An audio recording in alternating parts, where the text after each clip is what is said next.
આપ સર્વોને હેતપૂર્વક જય શ્રી સ્વામિનારાયણ। આજની સત્સંગ કથા વાર્તા નિજ મંદિર સાવરકુંડલા। આજની સત્સંગ કથા વાર્તામાં આપને શ્રીમદ વાસુદેવ મહાત્મ્યની કથા સાંભળશું। અધ્યાય 12। કાર્તિક સ્વામી કહે છે કે, હે સાવરની મુને, શિવજીએ વિષપાન કર્યા પછી બહુ હર્ષને પામેલા દેવો અને દૈત્યો મંથન કરવાના સ્થાન પ્રત્યે પાછા આવીને વળી ફરીથી 1000 વર્ષ પર્યંત સમુદ્ર મંથનમાં તત્પર થઈ રહ્યા। તત્પર થયેલા તે સર્વેએ 1000 વર્ષ પર્યંત સતત સમુદ્ર મંથન કર્યું, પણ તેમાંથી જ્યારે કાંઈ પણ વસ્તુ નીકળી નહીં ત્યારે તે મંથનારાઓ શ્વાસ ભરપૂર મુખવાળા થઈને અતિશય શિથિલ થઈ ગયા। મહાસર્પ વાસુકી તો પ્રાણાંત પીડાને પામી ગયો। મથવાને સમયે મંદરાચળ પણ નિયત સ્થળે સ્થિર સ્થિતિવાળો રહી શક્યો નહીં, આને આડો અવળો ડોલવા લાગ્યો। આ રીતે સર્વને નિરુત્સાહી જોઈને વિષ્ણુ ભગવાનની આજ્ઞાથી પ્રદ્યુમ્ન ભગવાને દેવો, અસુરો અને વાસુકીમાં પ્રવેશ કરીને બળ ધારણ કર્યું। વિષ્ણુ ભગવાનની આજ્ઞાથી અનિરુદ્ધ પણ તે જ સમયમાં નગરાજ મંદરાચળને 1000 હાથ વડે દબાવીને બીજો મહાચળ હોયને શું એમ તેની ઉપર સ્થિર થઈને માથે બેઠા। મંદરાચળની સ્થિર સ્થિતિ થયા પછી બહુ બળને પામેલા તથા વિસ્મયને પામેલા તે સુરગણો અને અસુરગણો આનંદપૂર્વક ખૂબ વેગથી મહાસમુદ્રને મથવા માંડ્યા। આ રીતે દેવાદિકો તો તીવ્ર વેગથી સાગર મથવા માંડ્યા, પણ શ્રી નારાયણના પરમ પ્રતાપને લીધે તેના શ્રમને પામ્યા નહીં। મંથન કરવા સમયે સમ ન્યૂન નહીં, તેમ અધિક પણ નહીં, એમ સરખી રીતે આકર્ષણ એટલે વલોણું થવાથી તે મંથન બહુ જ શોભાયમાન થયું હતું। આ પ્રકારે દેવાસુરોએ મહાસમુદ્રનું મંથન કરવા માંડ્યું, ત્યારે મહાવૃક્ષોના રસો તથા ઔષધિઓના રસો મંદરાચળની ચોગરદમ અધિકપણે પ્રવાહ સદૃશ નીકળવા લાગ્યા।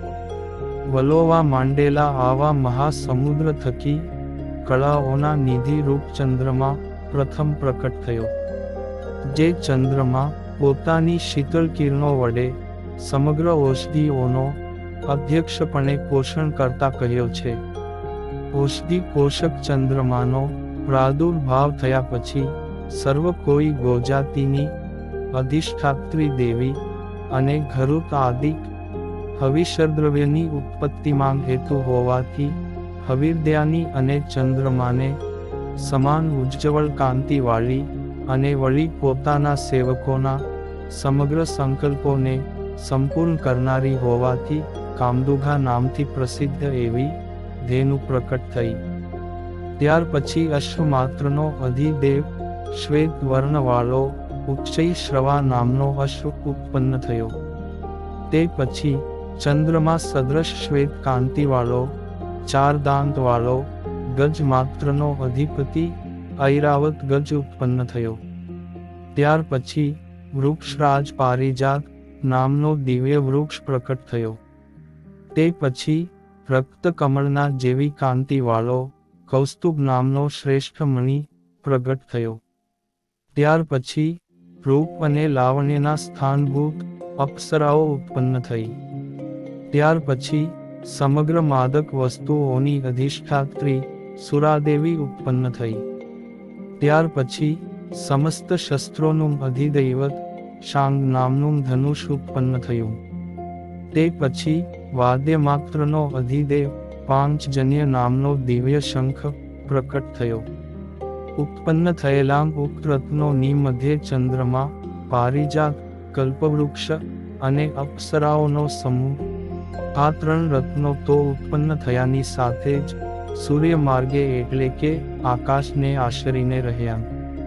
સુરાદેવી અને ઉચ્ચે શ્રવા અશ્વરાજને તો દૈત્યાદિકોએ તત્કાળ જ ગ્રહણ કરી લીધો। ઐરાવત નામનો ગજેન્દ્ર ભગવાનની આજ્ઞાથી દેવરાજ ઇન્દ્રે ગ્રહણ કર્યો. કૌસ્તુભ મણિ, શાંગ ધનુષ્ય અને પાંચજન્ય શંખ, આ 3 રત્નો તો વિષ્ણુ ભગવાનને જ પામી ગયા. આ રીતે જ્યારે સમુદ્ર થકી ઉત્પન્ન થયેલા ઉક્ત વસ્તુઓ સર્વેએ યથા યોગ્ય લઈ લીધા, ત્યારે દેવાદિકે સર્વેએ મળીને હવિર્ધાની જે ધેનુ હતી તે તો તપસ્વી ઋષિઓને યોગ્ય જાણીને આપી. વળી ફરી વેગથી વલોવા માંડેલા ક્ષીર સાગર થકી જે સાક્ષાત સ્વયં શ્રી એટલે કે લક્ષ્મી હતા તે જ કન્યા રૂપે પ્રદેશનું પામ્યા. તેથી કાંતિએ રહિત થઈ ગયેલી ત્રિલોકીને પોતાના કૃપા કટાક્ષ વડે જ અતિશય આનંદ ઉપજાવનારા થયા.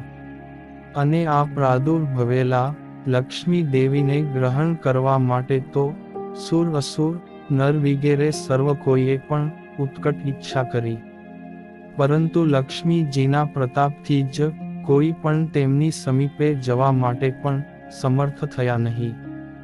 ત્યાર પછી ઇન્દ્રએ સમુદ્ર થકી પ્રગટ થયેલી કન્યાને હસ્તમાં કમળ અને અસાધારણ લક્ષણો હોવાથી આ લક્ષ્મી દેવી જ છે એમ નિશ્ચય કરી પરમ આનંદને પામ્યો. તેમજ ભવ બ્રહ્માદિક દેવો પણ બહુ આનંદને પામ્યા. તે સમયમાં મૂર્તિમાન સમુદ્ર ત્યાં આવીને આ મારી કન્યા છે એમ કહીને તેણીને પોતાના ખોળામાં લઈને પછી સુવર્ણમય સિંહાસનમાં બેસાડ્યા. અમૃત મેળવવાની જ તીવ્ર ઈચ્છાવાળા, બહુ ધૈર્યવાળા અને બહુ બળવાળા એવા પણ સર્વ સુરો અસુરોએ મળીને ફરીથી અધિકાધિક સમુદ્ર મંથન કરવા માંડ્યું, પણ તેમાંથી અભિલષિત અમૃત નીકળ્યું જ નહીં. હે મુને, તે સમયે અભિષ્ટ અમૃત નહીં નીકળવાથી નિરાશ થયેલા માટે જ કરમાઈ ગયા છે મુખ જેમના અને મનમાં બહુ ખેદ પામેલા એવા કશ્યપ પુત્ર તે સુરાસુરો સમુદ્ર મંથન માંગ શિથિલ પ્રયત્નવાળા થયા. હે બ્રાહ્મણ, આ રીતે નિરાશ, નિરુત્સાહી, નિષ્પ્રયત્ન તે સુરાસુરોને જોઈને કરુણા નિધિ મહાસમર્થ ભગવાન સ્વયં હસતા થકા મંથન માટે તત્પર થયા. રત્નજડિત કટી મેખલાથી દ્રઢપણે બાંધ્યો છે કચ્છ જેનો, એવું જે પિતાંબર તેમાં કાંતિ જેમની છે એવા ભગવાન મધ્ય ભાગમાં રહીને બે હાથ વડે વાસુકી નાગને બંને બાજુથી ગ્રહણ કરી રહ્યા. એટલે જમણા 2 હાથ વડે મંદરાચળને વીંટતા બાકી રહેલા મુખ ભાગને અને ડાબા 2 હાથ વડે મંદરાચળને વીંટતા અવશેષ રહેલા પુચ્છ ભાગને પકડી રહ્યા. જ્યારે સ્વયં ભગવાને મંદરાચળને વીંટતા બાકી રહેલા વાસુકીના મુખ અને પૂંછનો મધ્ય ભાગ પકડ્યો, ત્યારે એક તરફ સમગ્ર દૈત્યો વાસુકીના મુખને એટલે કે પૂર્વકાયને પકડીને ઊભા રહ્યા, અને એક તરફ સમગ્ર દેવો વાસુકીના પૂંછને એટલે કે અધકાયને પકડીને ઊભા રહ્યા.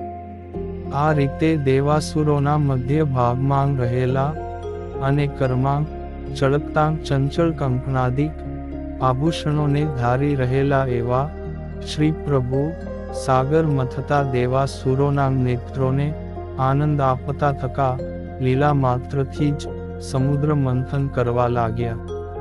જ્યારે ભગવાન પોતે દેવાસુરો સાથે સમુદ્ર મંથન કરવા માંડ્યા ત્યારે મોટા ઋષિઓની સાથે બ્રહ્માજી આકાશમાં રહીને જય જય હો આવો દીર્ઘ ધ્વનિ કરતા થકા ભગવાનની ઉપર પુષ્પોની વૃષ્ટિ કરવા લાગ્યા. આ પ્રકારે દેવાસુરો સાથે ભગવાને મથવા માંડેલા તે ક્ષીર સમુદ્ર થકી વિષ્ણુના અંશભૂત એવા ધન્વંતરી નામના પુરુષ પ્રગટ થઈ આવ્યા. તેઓ ગૌર અંગવાળા અને હાથમાં અમૃત કળશને ધારી રહેલા. આમ પ્રકટ થયેલા આ ધન્વંતરી ભગવાન ઘરુતાદિક સમગ્ર રસોના સર્વોત્તમ સારભૂત તે અમૃત કળશને લઈને લક્ષ્મીજીની સમીપે આવતા રહ્યા. इति श्री स्कंद पुराणे विष्णु खंडे श्री वासुदेव महात्म्ये अमृत मंथने चतुर्दश रत्नोत्पत्ति नामे द्वादशो अध्याय संपूर्ण। અને હવે પછીની કથા વાર્તા આપને આગળના ભાગમાં સાંભળશું। અત્યારે આપ સર્વોને ભાવથી જય શ્રી સ્વામિનારાયણ।